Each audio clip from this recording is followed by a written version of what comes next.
शंकर के अविरल धाम, हम तो आपसे भी कहेंगे, आपके घर के आसपास में जो शंकर का मंदिर हो ना, दीपावली के दिन शंकर के मंदिर में जाकर दीपदान जरूर करना। दीपावली के पर्व पर शिव मंदिर में जाकर उसके आसपास में दीप जरूर लगाना। क्यों? आपको वही फल प्राप्त होगा जो काशी में देवताओं ने दीप जलाकर प्राप्त किया, वही।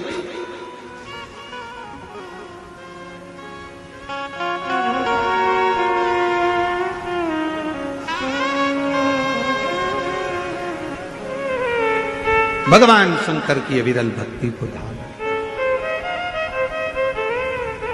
शिव तत्व को धारण कर। और इस वर्ष जब आप 20 अक्टूबर को दिवाली मनाएं और 20 तारीख को जब आप दीपावली का पर्व मनाएंगे, हमारे यहां भी दीपावली कुबेरेश्वर धाम पर 20 तारीख की है, खजाना रहता है, ऐसा ही क्रम दीपावली पर्व का रहता है। तो 20 तारीख को जब आप दीपावली मनाए, तो इस वर्ष सबको कहूंगा, जितने भी आस्था चैनल पर कथा सुन रहे हैं, जितने फेसबुक यूट्यूब पर कथा श्रवण कर रहे हैं, यदि आपकी जिंदगी में 4 दिन दुकान चल रही है, 4 दिन बंद पड़ी है, व्यापार थोड़े दिन चलता है, थोड़े दिन बंद हो जाता है, आपके विद्रोही, आपके दुश्मन आप पर कहीं ना कहीं से इधर से उधर से वार कर रहे हैं, या आपका लक्ष्य आपको प्राप्त नहीं हो रहा, कोई बहुत मेहनत करता है तो भी लक्ष्य नहीं मिल पा रहा, जहां तक आपको पहुंचना है वहां तक यदि आप नहीं पहुंच पा रहे हैं, तो इस दीपावली पर जब आप 20 तारीख को दीपावली का पर्व मनाएं, तो 20 तारीख को दीपावली के पर्व के दिन शंकर भगवान को स्पर्श कराकर एक बेलपत्र लेकर जरूर अपने घर पर आए, और जहां पूजन कर रहे हैं उस बेलपत्र को एक प्लेट में अवश्य रखें, उस पर हल्दी और कुंकू उस पर अवश्य चढ़ाएं। एक चावल का दाना लाल कर, एक चावल का दाना पीला कर उस बेलपत्र पर अवश्य चढ़ाएं, और उस बेलपत्र को अपने पास में 1 वर्ष तक संभाल कर रखना। फिर अगले साल आप और हमें बताना कि उस बेलपत्र ने आपको मंजिल तक पहुंचाया कि नहीं पहुंचाया, आपको लक्ष्य प्रदान कराया कि नहीं।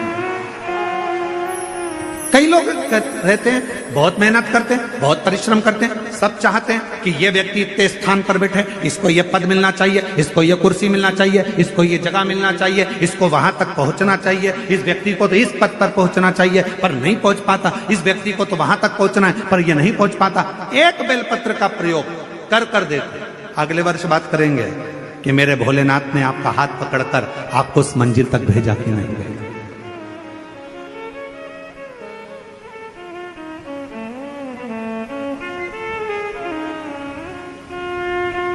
कई व्यापारी, कई किसान कह देते हैं, अरे गुरुजी हमारी फसल पिट गई, अब की बार हमारी जो पिक थी वो पूरी की पूरी पिट गई, हमारा पानी ने बेकार कर दिया, हमारा इसने बेकार कर दिया, हमारा उसने बेकार कर दिया।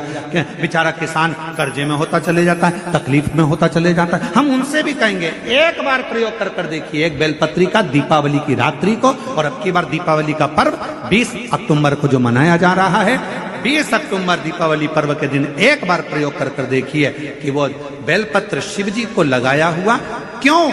क्योंकि भगवान शंकर ने माता लक्ष्मी को जब भगवान विष्णु को दिया था, क्योंकि माता लक्ष्मी की माँ ख्याति देवी तो लक्ष्मी जी का विवाह शिव जी से करना चाहती थी, पर शंकर जी ने मना कर दिया था कि मैं विवाह नहीं करूंगा, इनको तो नारायण को दे दो। तो लक्ष्मी जी को भगवान शंकर ने जब यहाँ आया, तब माता लक्ष्मी ने वर दिया, भगवान शंकर से प्रार्थना करी, आप मुझे आज्ञा करो। शंकर भगवान ने कहा, जिस दिन तुम पृथ्वी पर भ्रमण करने के लिए आओ और जिस स्थान पर बेलपत्र विराजमान हो, उस स्थान पर तुम सदा विराजमान हो जाओ। वहां से फिर अविरल बोल बम का नारा है। इतना धीमा बोलोगे तो शिरडी वालों कल्याण तुम्हारा। अच्छे से बोलो जरा, बोल बम का नारा है। हार हार महादेव शिव तत्व की तरह।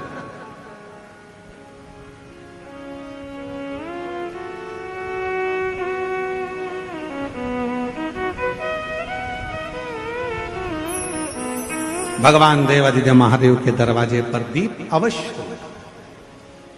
हमारे यहाँ कुबेरेश्वर धाम पर लोग दिवाली मनाने के लिए जब आते हैं, दीपावली पर्व के लिए जब आते हैं, खजाने के लिए जब आते हैं, तो भक्ति के साथ, अविरल भक्ति के साथ शिव तत्व को प्राप्त करने के,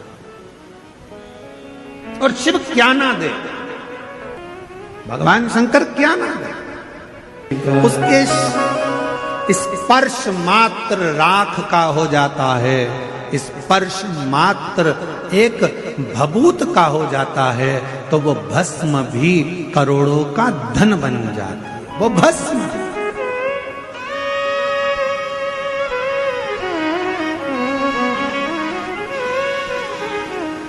इसलिए शिव महापुराण की कथा कहती है, एक लोटा जल सारी समस्या का।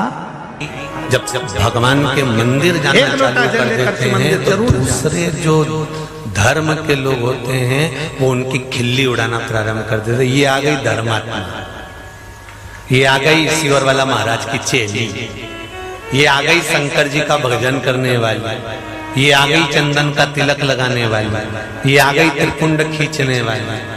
लोग उसकी हंसी उड़ाते हैं। क्यों उड़ाते हैं? हंसी वो नहीं उड़ाते, हंसी तुम्हारे कारण इसलिए उड़ाई जाती है कि भगवान देवादिदेव महादेव उनके माध्यम से तुमको ताने कसवाते हैं, अपशब्द कहलवाते हैं, आड़ा टेढ़ा बुलवाते हैं। उसके कारण क्या कारण है? जिससे भगवान शंकर देखना चाहते हैं कि तेरी भक्ति कितनी दृढ़ है। अगर उनके कहने से तू जल चढ़ाना बंद कर देती है तो तेरी भक्ति तो गई। उनके कहने से अगर तू पशुपति व्रत करना बंद कर देती है, उनके कहने से तू मंदिर जाना बंद कर देती है, उसके कहने से तू शंकर का भजन करना बंद कर देते हो, तो तुम्हारी भक्ति तो गई।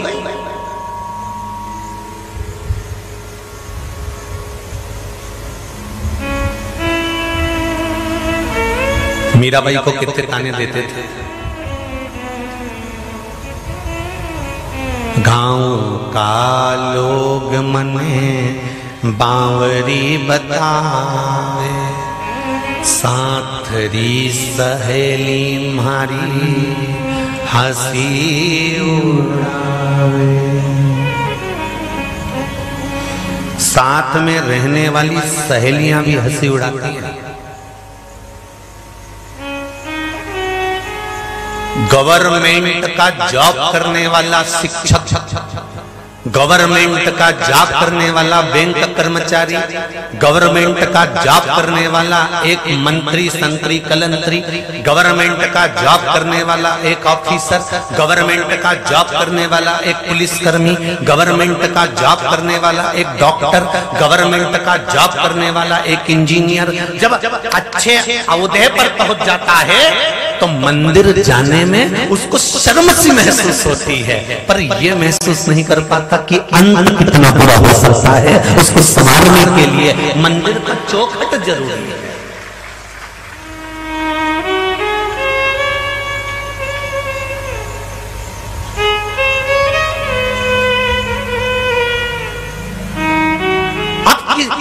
आप इंजीनियर बन गए, आप डॉक्टर बन गए, आप डॉक्टर, कलेक्टर, एसपी, डीएसपी, तुम पुलिसकर्मी, तुम आदि जो बनना चाहते थे सब बन गए। मना नहीं है, पर एक बात मत भूल जाना कि तुम ये बने हो।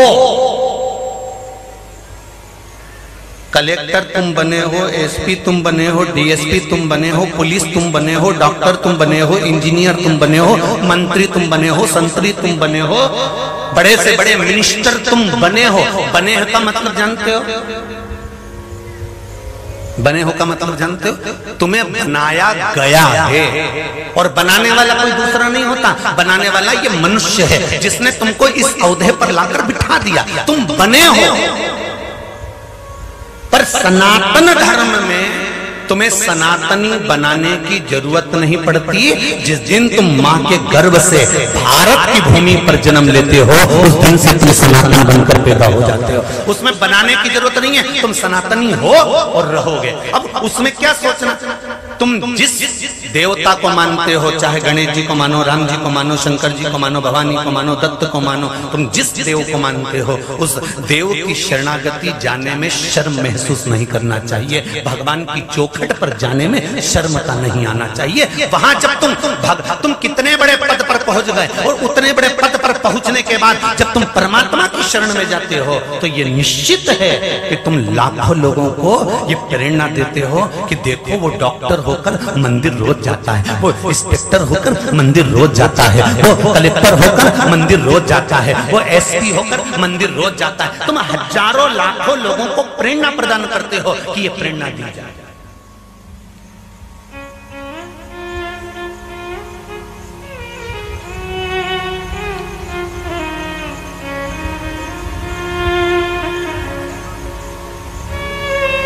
प्रेरणा देना,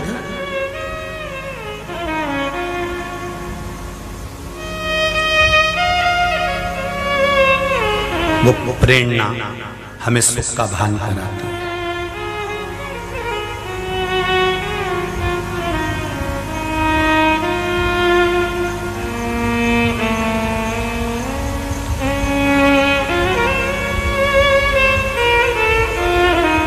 महाराज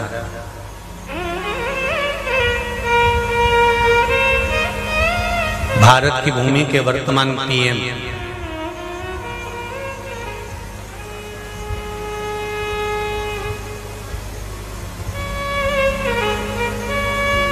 कभी केदारनाथ जी के मंदिर में, कभी काशी विश्वनाथ के मंदिर में, कभी पशुपतिनाथ के मंदिर में, कभी पावागढ़ के मंदिर में, कभी वृंदावन के बिहारी के मंदिर में, कभी गोवर्धननाथ के मंदिर में जब जाते हैं तो ये इसलिए नहीं जा रहे हैं कि तुम्हें दिखाना है, ये इसलिए जा रहे हैं कि मैं इतने बड़े पद पर होने के बाद भी परमात्मा की शरणागति नहीं छोड़ा, तो तुम क्यों छोड़कर बैठे हो? आओ उसकी शरण में आओ, उसको मत भूलना। कितने बड़े भी औहदे पर पहुंच जाओ, कितने बड़े भी पद पर पहुंच जाओ, कितनी बड़ी भी प्रतिष्ठा हो जाए तुम्हारी, पर तुम उस परमात्मा को मत भूल जाना। अपने आप को तुम ये मत समझ जाना कि तुम में पास में ये वाला पद है तो हमको इतनी अकड़ में रहना पड़ेगा। तुम अकड़ रखो, अपनी जगह पर रखो, पर धर्म पत्नी से कहो, सुन आज सोमवार का दिन है, चल अपन दोनों शंकर जी के मंदिर चलते हैं। पत्नी कहेगी तुम इतने बड़े पद पर हो, तुम इंजीनियर, तुम डॉक्टर, और पत्नी कहेगी कि तुम मंदिर जाने की कह रहे हो, तो पति को कह देना चाहिए पद बाद में आया। जिस दिन मैं माता के गर्भ में आया था उस दिन से मैंने सनातन धर्म अपनाया था और सनातन धर्म के अंदर में पैदा हुआ था। मुझे पौराणिकता महसूस होती है जब मैं अच्छे औहदे पर होने के बाद भी, अच्छे पद पर होने के बाद भी भगवान को नमन करता हूं, उसका भजन करता हूं। कामदेव बहुत ऊंचे पद पर बैठे हैं, परंतु गुरु की शरणागति ग्रहण करने में उनको थोड़ा सा शर्मता महसूस हो रही है। मैं और गुरु की शरणागति, गुरु के चरण में जाने से मिलता क्या है?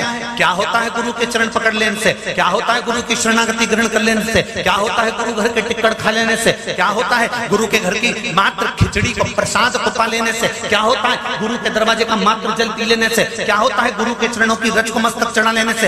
होता क्या है? अगर एक प्रसंग आपके ध्यान में हो, स्वामी समर्थ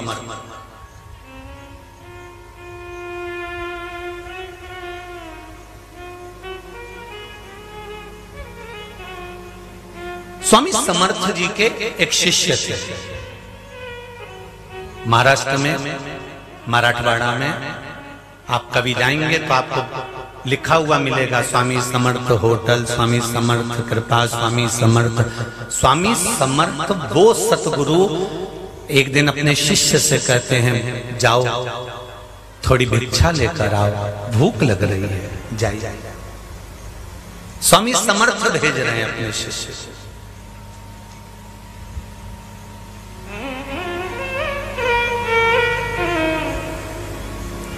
भिक्षा लेने के लिए शिष्य गया। भिक्षा का भी एक नियम होता है कि कितने दरवाजे से मांगना है और कितना लेकर आना।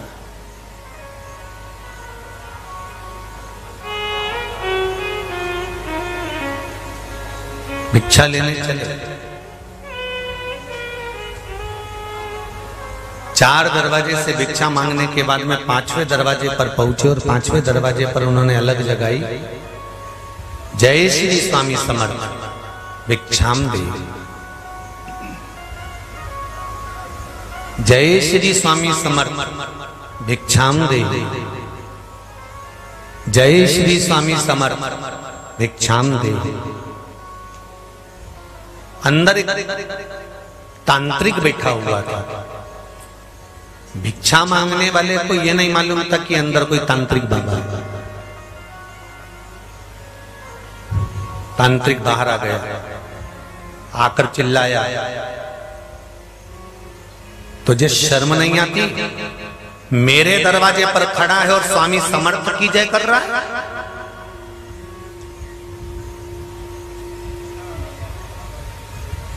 मेरे दरवाजे पर खड़ा होकर भिक्षा मांग रहा है, भिक्षा पात्र लेकर खड़ा है और दूसरे की जय जयकार कर रहा है, स्वामी समर्थ की जय जयकार।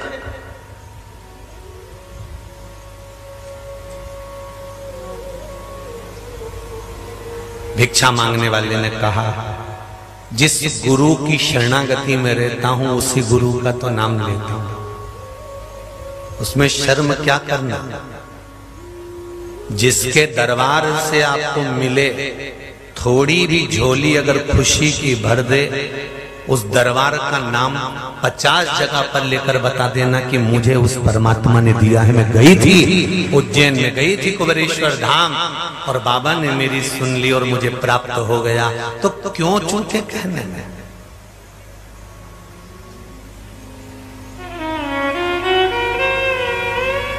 एक छोटी सी नथ नाक की पति इंदौर घुमाने ले गया तो वहां से दिलाकर ले आया, तो इसने 25 को बताया, उनने दिलाई है, उनने दिलाई है, उनने दिलाई है। मायके गई, सबने कहा बहुत अच्छी लग रही है ना। हम दोनों गए थे ना इंदौर, तो सराफा से लेके आए, उनने दिलाई है। अच्छा, एक छोटी सी नथ जिसकी कीमत मात्र 5,000, 10,000, 50,000, 1 लाख रुपए, उस नथ को तुमने 50 बार कहकर बताया कि ये उनने दिलाई, उनने दिलाई, और आज तक नहीं भूल पाई, बुढ़ी हो गई। एक दिन बहू डब्बा खोल के बैठी थी तो भी कह रही बहू से, ये वाली थारा ससुर जी ने दिलाई थी। तो बहू से कह रही है अभी तक भी बुढ़ी होने के बाद भी। एक छोटी सी नथ पति ने दिलाई तो 50 जगह पर बताई, अंत तक नहीं भूल पाई, और अभी भी बुढ़ापे में कह रही है तेरे ससुर ने दिलाई थी। अभी भी कह रही है, बेटी से कहती है थारा पापड़ जी ने दिलाई थी। अभी भी कह रही है, ये उनकी निशानी है हमारा पास। अभी भी कह रही है, पर एक बार मुंह से नहीं निकला कि इतना अच्छा करोड़ों का शरीर उस परमात्मा ने दिया है। रोज धन्यवाद करना चाहिए, भजन करने के लिए। करोड़ों का है साहब, करोड़ों का, करोड़ों। उसके बाद भी तुम लोग दुखी रहे हो ना। भगवान ने बड़ा दुख दे रखा है। भगवान के क्या दुख दिया बोल तो सही। बस हमारा बहुत दुख है, बहुत तकलीफ। भगवान भी मन में सोचा, हरिओ मुसद्दी लाल की लोग आई, काय को पृथ्वी पे आई, क्यों आई? भगवान भी सोचा। जब इससे मिलो तभी ऐसा लगता है कि गुमशुदा तलाश केंद्र के केबिन में आ गया है। जब मिलो तब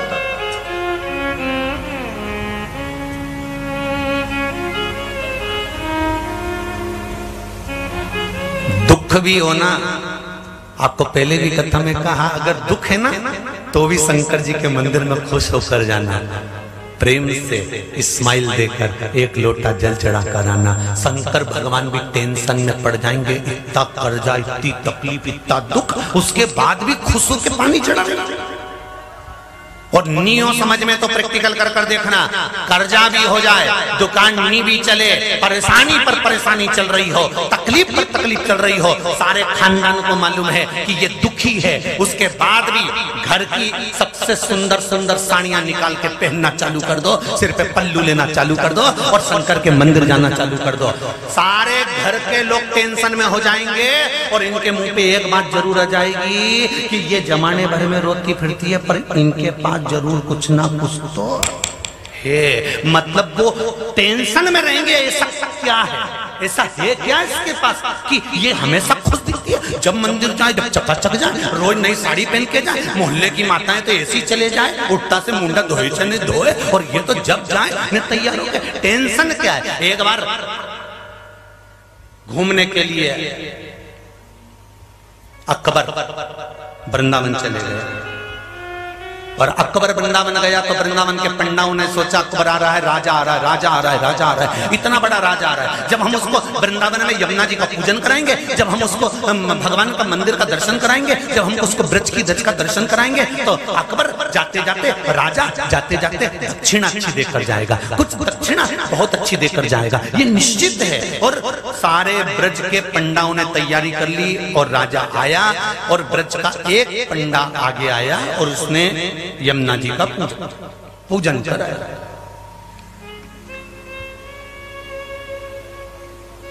यमुना जी का पूजन कराया, वृंदावन का दर्शन कराया। अकबर जाते जाते सबने कहा पंडित जी को दक्षिणा दो, पंडा जी ने दर्शन कराया, इनको दक्षिणा दो।